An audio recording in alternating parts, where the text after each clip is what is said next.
Dito naman po sa exercise number 4,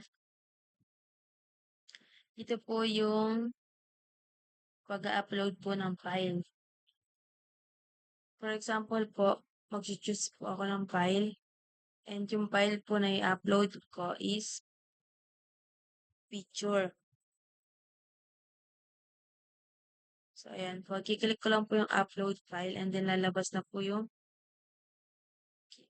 file name has been successfully uploaded. And lalabas din po kung ilan size, kung ano po yung size nung in-upload ko and kung ano po siyang type. Dahil nga po, photo yung in-upload ko, ang type po niya is image or JPEG.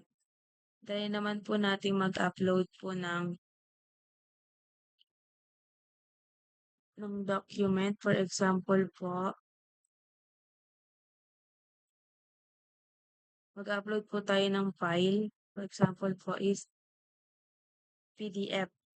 I-upload po natin siya and lalabas po yung file name has been successfully uploaded and yung type na po niya is PDF.